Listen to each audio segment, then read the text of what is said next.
Hello friends, welcome to Mandira's kitchen. আজ আমি চলে এসেছি তোমাদের জন্য একটি নতুন রেসিপির ভিডিও নিয়ে। আজকের রেসিপি গাজরের হালুয়া। আশা করছি তোমাদের সকলেরই ভিডিওটি খুব ভালো লাগবে। তাহলে চলো ভিডিওটি শুরু করা যাক। গাজরের হালুয়া তৈরির জন্য আমি প্রথমেই নিয়েছি 1 কিলো গাজর। গাজরের উপরের খোসা হালকা করে ফেলে দিয়ে জলে ধুয়ে রেখেছি। চিনি পরিমাণ মতো নিয়েছি। তোমরা যতটা মিষ্টি পছন্দ করো ঠিক ততটাই চিনি নিয়ে নেবে। কিছু ড্রাই ফ্রুট লাগবে। আমি এখানে আমন্ড বাদাম আর কাজু বাদাম নিয়েছি। ড্রাই ফ্রুটগুলো একটু ছোট করে কেটে নিয়েছি। আমি 1 কিলো দুধ নিয়েছি। এরপর গাজরগুলো আমি গ্রেডারে এইভাবে গ্রেড করে নেব। এদিকে দুধটাও আমি গরম করতে গ্যাসে বসিয়ে দিয়েছি। সব গাজরগুলো কোচানো হয়ে গেছে।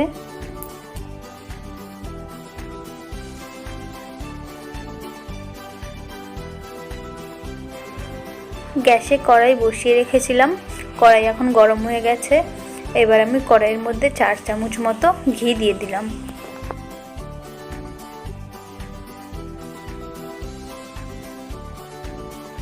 ঘিটা ভালোভাবে গলে গেলে আমি কুচিয়ে রাখা গাজরগুলো এর মধ্যে দিয়ে দেব।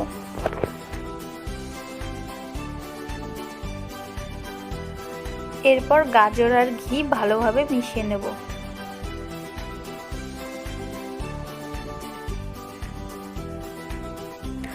মেশানো হয়ে গেলে আমি এভাবেই 10 মিনিটের মতো রেখে দেব। এই সময় গ্যাসের আঁচ কিন্তু মিডিয়াম ফ্লেমে রাখতে হবে। 10 মিনিট পর গাজরটা কেমন হয়েছে দেখতেই পাচ্ছ। গাজরগুলো খুব ভালোভাবে সেদ্ধ হয়ে গেছে আর কালারটাও খুবই সুন্দর এসেছে।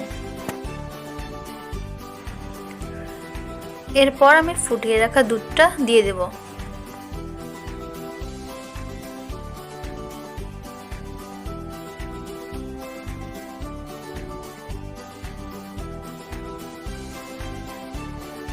দুধটা দেওয়ার পরে আমি আবারও একবার ভালো করে মিশিয়ে নেব।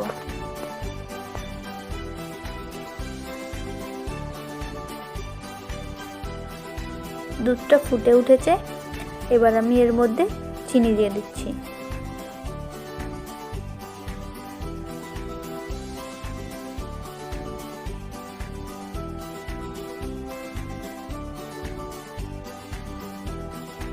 এরপর আমি যে ড্রাই ফ্রুটসগুলো কেটে রেখেছিলাম সেগুলো আমি এর মধ্যে দিয়ে দেব।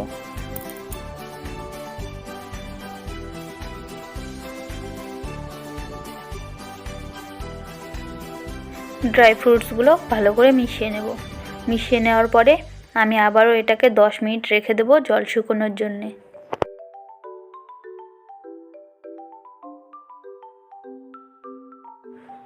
দশ মিনিট পর জলটা অনেকটাই শুকিয়ে গেছে। দেখতেই পাচ্ছ আমাদের হালুয়াও তৈরি হয়ে গেছে। হালুয়া আমি একটি প্লেটে নামিয়ে নিয়েছি। এবার কাজু বাদাম আর আমন্ড বাদাম উপর দিয়ে ছড়িয়ে দিচ্ছি। রেডি হয়ে গেছে আমাদের গাজরের হালুয়া। বাড়িতে কোনো অতিথি আসলে খুবই অল্প উপকরণ দিয়ে এবং অল্প সময়ের মধ্যে এইভাবে তৈরি করে ফেলুন গাজরের হালুয়া। ভিডিওটি যদি ভালো লেগে থাকে তাহলে অবশ্যই লাইক, কমেন্ট এন্ড শেয়ার করে দেবে এবং আমার চ্যানেল মন্দিরাস কিচেনকে অবশ্যই সাবস্ক্রাইব করে দেবে।